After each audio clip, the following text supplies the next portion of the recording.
नमस्कार विद्यार्थियों, आपका ऑनलाइन कक्षाओं में स्वागत है। हम व्याकरण का अध्ययन कर रहे थे कक्षा 10 में। पहले हमने क्रिया पढ़ा, फिर विशेषण, अब है कारक। तो कारक कारक क्या है, किसे कहते हैं कारक? तो कारक जो है वाक्य में संज्ञा या सर्वनाम का जो स्वरूप क्रिया तथा अन्य शब्दों के साथ उनका संबंध स्थापित करता है, तो उसे कारक कहते हैं। अब वाक्य में कोई भी अगर वाक्य है तो उसके अंदर संज्ञा या सर्वनाम का जो स्वरूप जो है, जो भी स्वरूप है क्रिया तथा, क्योंकि क्रिया किसी काम को करना या होना जिसमें पाया जाता है उसको क्रिया कहते हैं, क्रिया तथा अन्य शब्दों के साथ उनका संबंध स्थापित किया जाता है तो उसे कारक कहते हैं। तो जैसे इसका उदाहरण है संगीता गाती है, तो संगीता गाती है, संगीता इसमें संज्ञा हो गया, गाती है ये क्रिया हो गया, है जो है वो काल हो गया। अब इसमें संगीता गाती है, अब इसमें क्रिया के साथ में, अब देखिए हमने यहाँ परिभाषा में लिखा था कि वाक्य में संज्ञा या सर्वनाम का जो स्वरूप, और संज्ञा या सर्वनाम, संज्ञा ये है संगीता और उसके बाद में जो क्रिया है वो ये है, क्रिया का स्वरूप क्रिया तथा अन्य शब्दों के साथ उसका संबंध स्थापित करता है। अब इसमें संबंध स्थापित हो रहा है, इसके साथ में क्रिया के साथ में संबंध स्थापित हो रहे हैं तो उसे हम कारक कहते हैं। ये तो थी कारक की परिभाषा। अब इसका उदाहरण ये था संगीता गाती है, इस वाक्य में गाती जो गाती है क्रिया की कर्ता, अब इस गाती क्रिया को कौन कर रहा है, संगीता कर रही है, तो होने से संगीता कारक है। अब कारक कौन सा है, तो इसमें कर्ता कारक है, क्योंकि कर्ता जो है वही काम करते हैं। तो ये तो था कारक की परिभाषा। कारक के भेद, अब कारक के भेद कितने होते हैं, कारक के 8 भेद होते हैं। अब कौन कौन से हैं, वो है कर्ता कारक, कर्म कारक, करण कारक, संप्रदान कारक, अपादान कारक, संबंध कारक, अधिकरण कारक और संबोधन कारक। और ये जो मैंने लिखा हुआ है इसमें ब्रैकेट में जो कोष्ठक में ये लिखे हुए हैं, तो ये इनकी परसर्ग हैं, तो इनसे इनकी पहचान होती है।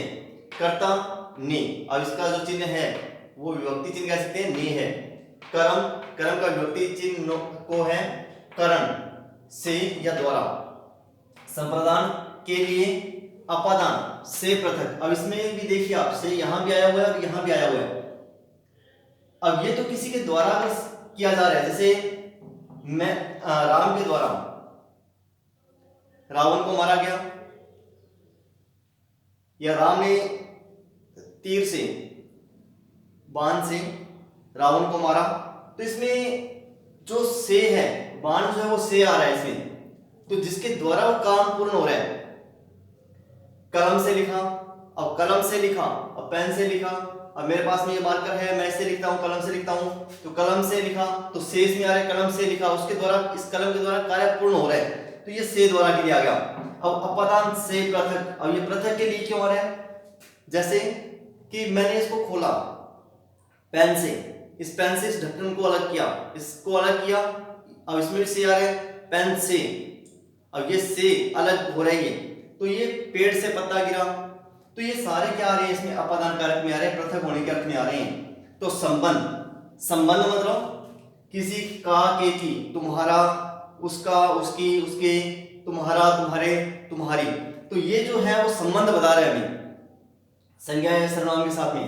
अधिकरण, अधिकरण में पर, अब में और पर, में इसमें अंदर के लिए आ रहे हैं, पर ऊपर के लिए आ रहे हैं। अब ये जो है इसमें आ रहे हैं, ये इसकी विभक्ति चिन्ह कह सकते हैं अपने संबोधन में, हे अरे, अगर हम किसी को बुलाते हैं तो हे अरे, है ना, इस प्रकार के शब्दों का जो प्रयोग करते हैं तो संज्ञा या सर्वनाम के साथ में वो जुड़े रहते हैं। तो हमने परिभाषा में भी देखा था कि वाक्य में संज्ञा या सर्वनाम का जो स्वरूप क्रिया तथा अन्य शब्दों के साथ उनका संबंध स्थापित करता है। अब ये सभी जो हैं, ये जो परसर्ग कहते हैं वैसे इनको, तो ये जो सभी हैं ये संबंध बता रहे हैं, इनके साथ में संबंध स्थापित करते हैं, इस कारण से ये कारक है। तो कर्ता कारक हो गया, कर्म कारक हो गया, करण कारक हो गया, संप्रदान, अपादान, संबंध, अधिकरण और संबोधन। अब इनकी पहचान क्या है, तो कैसे हम इनको पहचानेंगे, तो अपने एक एक का अध्ययन करते हैं इसका। पहले अपने देखते हैं कर्ता कारक।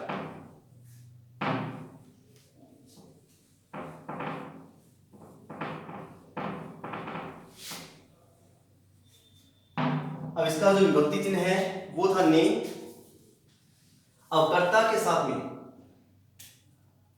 जो ने उपसर्ग लगा रहता है, अब ये कर्ता के साथ में ने उपसर्ग लगा हुआ है, तो किसी काम को जो करने वाला है वो कर्ता कहलाता है। तो इसका उदाहरण अपने देखते हैं कि वैभव ने गीत गाया। वैभव ने गीत गाया। अब इसमें जो वैभव ने गीत गाया ये सकर्मक क्रिया के साथ में जुड़ता है। अब इसमें क्रिया कौन सी है? सकर्मक क्रिया। अब गाया ये क्या है? क्रिया है इसमें, और गीत क्या है? इसमें कर्म हो गया। तो सकर्मक, इसमें कर्ता जो है सकर्मक क्रिया के साथ में जो कर्ता है तो कर्ता के साथ में ने शब्द का प्रयोग किया जाता है। तो वैभव ने गीत गाया, अब कर्ता ने गाया, गीत गाया। अब इसमें कर्ता कौन है? काम को करने वाला कौन है? वैभव है। तो वैभव के साथ में इस ने जो प्रसर्ग का प्रयोग किया गया है तो इसके कारण से कर्ता कारक है ये, और इसमें ने का प्रयोग होने के कारण से इसकी विभक्ति है, और क्रिया के साथ में इसका संबंध बताया जा रहा है। तो जो दूसरा था कर्म कारक, कर्ता ने कर्म को, अब इसका जो विभक्ति चिन्ह है वो, अब इसमें कर्म, किसी भी कर्म को करना, इसका प्रयोग किया जाता है। अब सजीव कर्म के साथ में इस को का प्रयोग किया जाता है। निर्जीव जो कर्म है उसके साथ में को शब्द का प्रयोग नहीं होता। अब सजीव जो जीवित है तो उसके साथ में ही को शब्द का, इस को परसर्ग का प्रयोग हम करेंगे, निर्जीव के साथ में नहीं करेंगे। जैसे अब हम इसका उदाहरण देख रहे हैं एक, जिसमें को, पहले तो सजीव के लिए अपने देखते हैं, सजीव और निर्जीव। अब निर्जीव जो है, अब इसमें तो को लगेगा लेकिन इसमें जो है को नहीं लगेगा। ठीक है, अब कैसे? हमने वहां, उदाहरण इसका, हमने वहां हरिणों को देखा।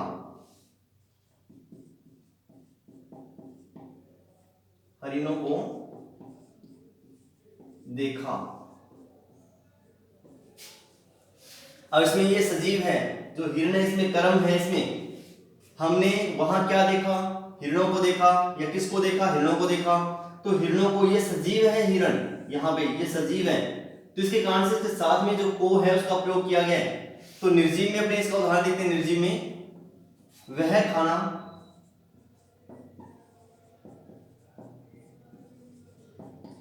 खा रहा है। वह खाना खा रहा है। अब इसमें वह क्या खा रहा है? अब अपने पास में आ रहा है कर्म कौन से? इसमें खाना। अब खाना इसमें सजीव है या निर्जीव है? देखें तो ये निर्जीव, अपने आप नहीं चल पा रहा है, अपने आप अपने मुंह में नहीं जा रहा है ना। अगर अपने रख ले थाली में तो अपने आप हमारे मुंह में थोड़ी जा रहा है, तो ये निर्जीव, अपने इसको उठाएंगे, खाएंगे, चबाएंगे इसको। तो ये खाना जो है इसमें निर्जीव है, तो इसके साथ में ये निर्जीव होने के कारण से यहाँ पे को का प्रयोग नहीं हुआ है। वह किसको खा रहा है? अब किसको खा रहा है? खाने को खा रहा है, तो को जो है इसमें प्रयोग नहीं हो रहा है। वह खाना खा रहा है, वह क्या खा रहा है? अब हमें इसका उत्तर जो मिल रहा है, तो यहाँ पे जो ये जो खाना शब्द है वो निर्जीव है, इसलिए इसके साथ में इसके अंदर को शब्द जो परसर्ग है उसका प्रयोग नहीं करेंगे। तीसरा है कर्ण। अब कर्ण कारक जो है, कर्ण में से, द्वारा, तो इस शब्द का जो परसर्ग है से लगेगा इसमें, जिसका मतलब है द्वारा। अब से या द्वारा परसर्ग लगता है इसमें, और ये जो है वो साधन के अर्थ में लगता है। से या द्वारा अगर लगेगा तो साधन के अर्थ में लगेगा, इसके अलावा नहीं लगेगा। जैसे इसका उदाहरण अपने देखते हैं। सुधा ने, या सुधा पेंसिल से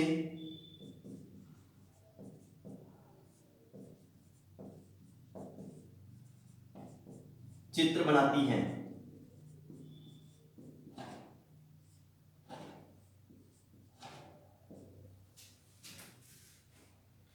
सुधा पेंसिल से चित्र बनाती है। अब इसमें देखिए से आ रहा है, ये से आ रहा है, तो जिस साधन के द्वारा किसी काम को पूर्ण किया जा रहा है, तो सुधा पेंसिल से चित्र बनाती है। अब किस से?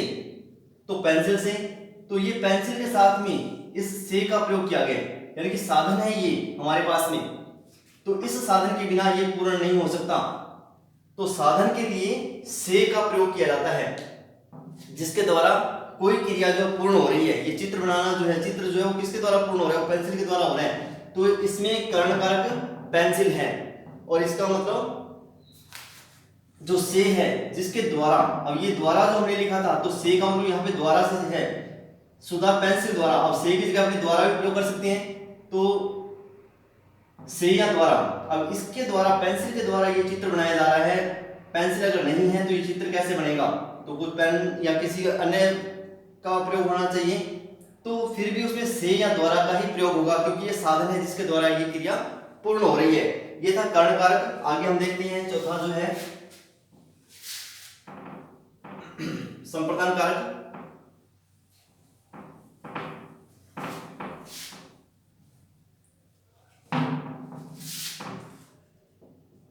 चौथा है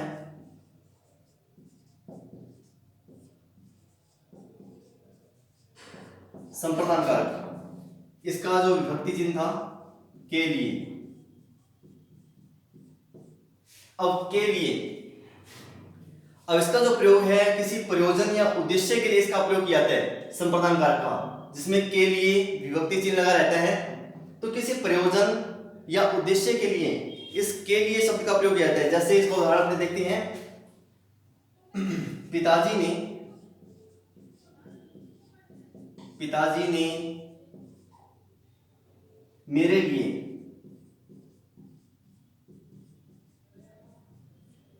साइकिल खरीदी।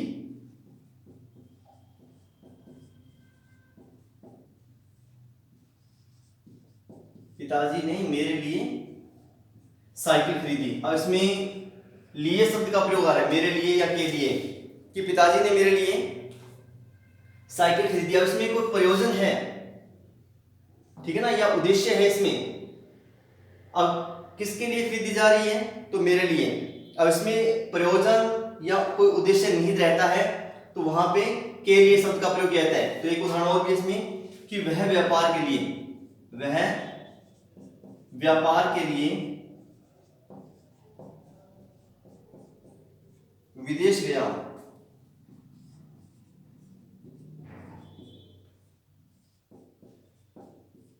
अब इसमें देखिए, व्यापार करने के लिए वो विदेश में गया है, तो किसके लिए गया? वो किस लिए विदेश गया है? वो व्यापार के लिए गया है।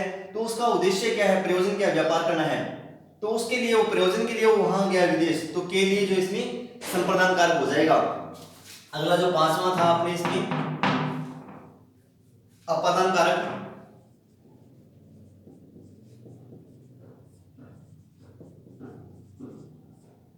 अब इसमें था से, जो कि पृथक के लिए आ रहा है। अब पृथक पहले हमने पढ़ा था कर्ण कारक में से, वो द्वारा के लिए था। अब इसमें जो है अपादान में, अपादान कारक में से जो है वो पृथक के लिए आ रहा है। जहां पे किसी से अलग होने का भाव जो है वो लक्षित रहता है, तो उस जगह पे से का प्रयोग किया जाता है। जैसे इसका उदाहरण है, पेड़ से पत्ता गिरा। पेड़ से पत्ता गिरा। घोड़े से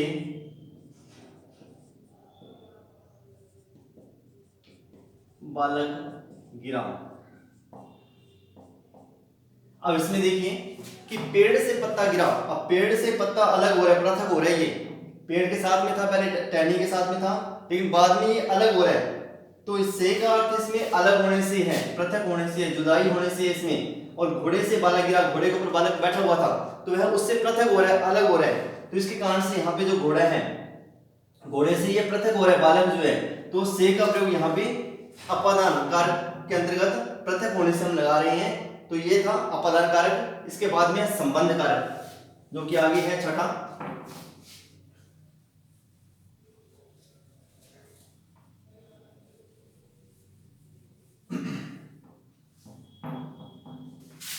छठा है संबंध कारक। जिसमें इसका जो परसर्ग था, जो विभक्ति चिन्ह कह सकते हैं, का, के, की, रा, रे, री, जैसे उसका, उसके, उसकी, तुम्हारा, तुम्हारे, तुम्हारी, तो ये इसमें था। तो के का अर्थ जो है वो पास होता है। अब पास के लिए आता है, यानी कि उसका, यानी कि पास के लिए आ रही है, चाहे का है, के, की, तो इन सभी का जो अर्थ है वो पास के लिए आ रहा है, ये निकट के लिए आ रहा है हमारे। अब इनसे जो संज्ञाएं सर्वनाम के बाद का, के, की का प्रयोग किया जाता है, तो जैसे विश्वनाथ, विश्वनाथ का भाई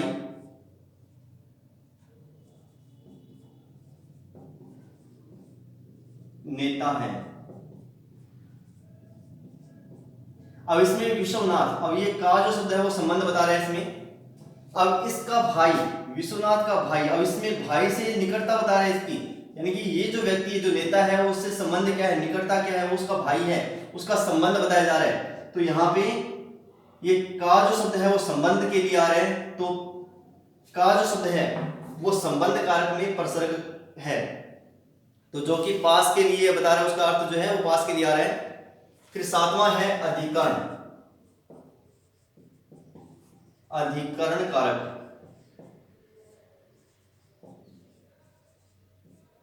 अधिकरण कारक में परसर्ग था में और पर, में, पर। अब में का मतलब इसमें अंदर से है, भीतर के लिए ले रहे हैं हम।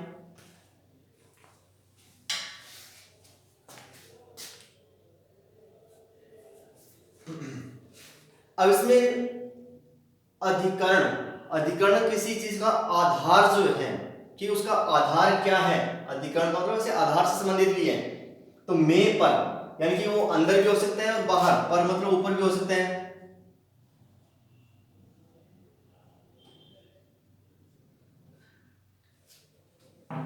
जैसे सड़क में, अब इसका उदाहरण देखते हैं अपने। सड़क में बहुत गड्ढे हैं,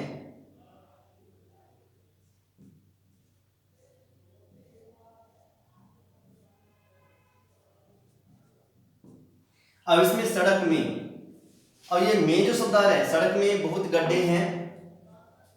दूसरा उदाहरण देखते हैं, वह सड़क पर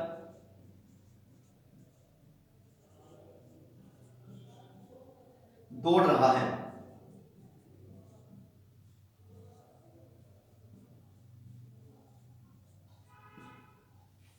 अब सड़क में मतलब अंदर के लिए आ रहा है, अब सड़क के ऊपर नहीं है। जैसे ये सड़क बनी हुई है, ये सड़क है, तो इसके अंदर गड्ढे हैं यहाँ पे।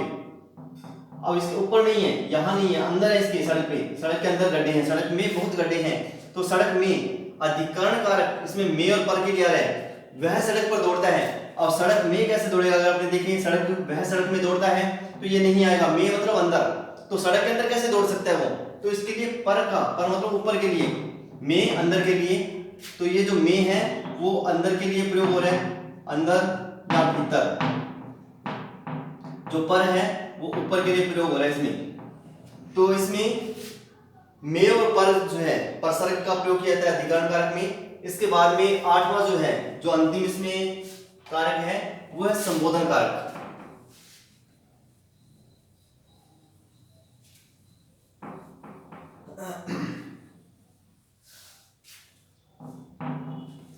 आठवां है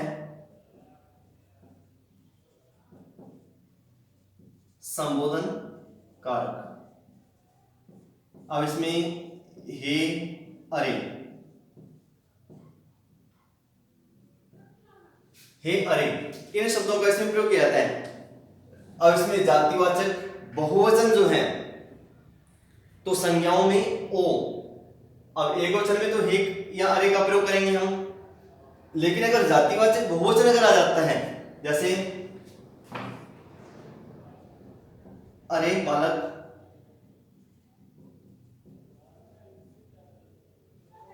रुको। अब इसमें जो अरे है या हे है वो एक वचन के लिए आ रहा है, लेकिन अगर बहुवचन आ जाए, जातिवाचक आ जाए, तो उसके लिए किसका प्रयोग करेंगे?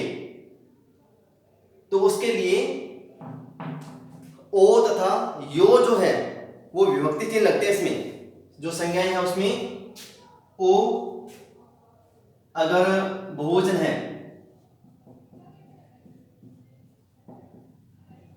जातिवाचक बहुवचन में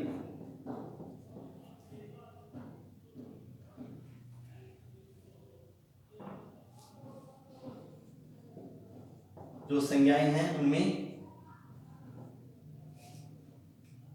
ओ या तथा यो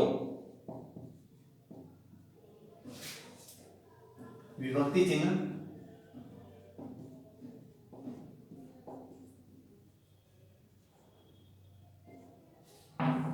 लग जाता है।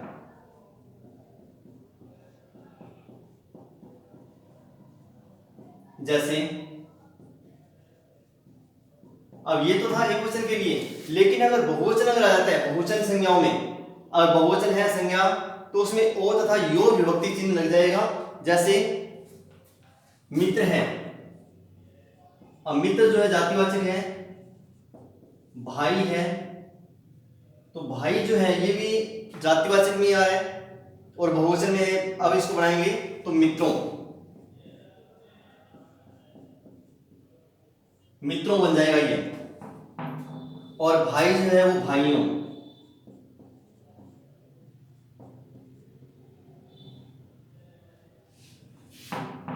ये लग जाता है इसमें। तो ये था इस प्रकार से हमारा कारक, जिसमें हमने कारक पढ़ा है, उसकी परिभाषा क्या है। कारक कहते किसको हैं कि वाक्य में संज्ञा सर्वनाम का जो स्वरूप क्रिया तथा अन्य शब्दों के साथ उनका संबंध स्थापित करता है उसे कारक कहते हैं। कारक के 8 भेद होते हैं: कर्ता, कर्म, कर्ण, संप्रदान, अपादान, संबंध, अधिकरण और संबोधन।